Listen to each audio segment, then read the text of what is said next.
Hello everybody, it's Christina from Creations with Christina. Welcome back to my YouTube channel. It has been a long time since I posted a video and an even longer time since I've done a video with a voiceover. So please bear with me. I'm sure I'm going to be making a ton of mistakes.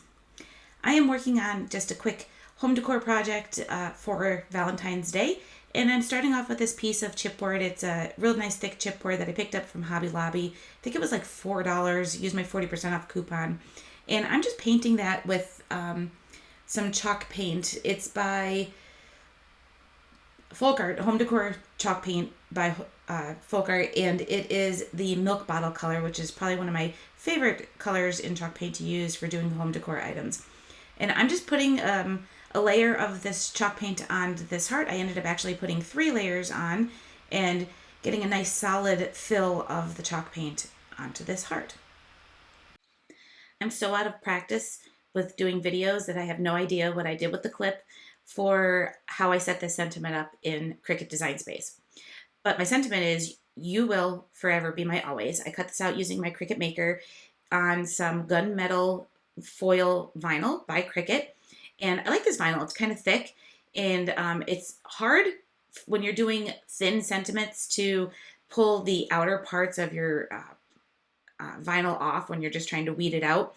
But I did find it really easy when I was trying to do the insides of my letters to pull that section out. Tried to do it with my little scrapey, picky-uppy picker tool, whatever you call that thing. And I found that it was harder to do it with that, and just ended up using my fingers to get all those inside pieces out.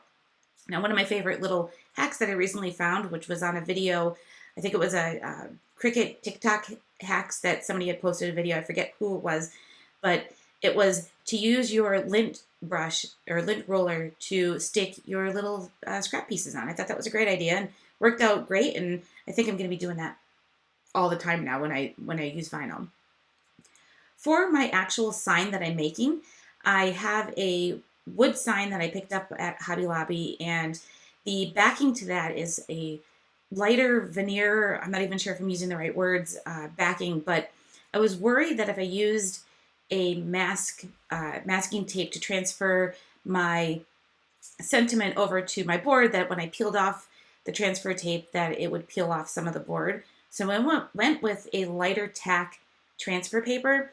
And this is one of my favorites. It's great for doing things like this when you're trying to do something that you don't want to worry about pulling any of the backing off of your project or wood pieces or anything like that.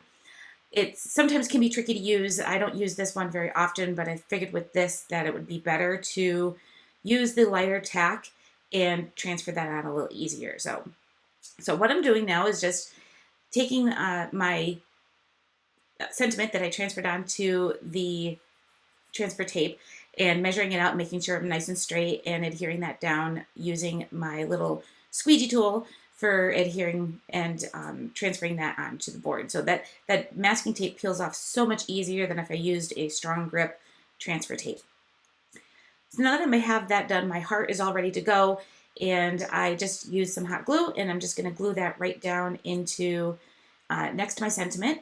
And I really like how this turned out. I'm a little worried that that heart's not going to stay, so maybe in the future I may have to throw some like the E6000 glue in there. I thought I would add some greenery to this, and I just cut off 2 little pieces from a little foliage bush twig set that I picked up as well from Hobby Lobby, and I'm just hot gluing those onto the heart as well. And then I also created a bow, and the bow I made using a bow maker, and I am not the best at making bows, but using the bow maker, it was great. But I did that off camera because it was the first time I've ever used it. But if you guys ever want a tutorial on how to use the bow maker, be happy to do it. It was a lot of fun. The ribbon was a little bit stiff. It's not like your normal wire-edged ribbon, but it worked out great. So I really love how this came out, and it made for a nice little addition to my Valentine's Day decorations. I hope you guys enjoyed today's video. Don't forget to give it a thumbs up. That's how YouTube knows that you're enjoying my videos. And I will catch you all in the next video. Thanks everybody for watching. See you next time.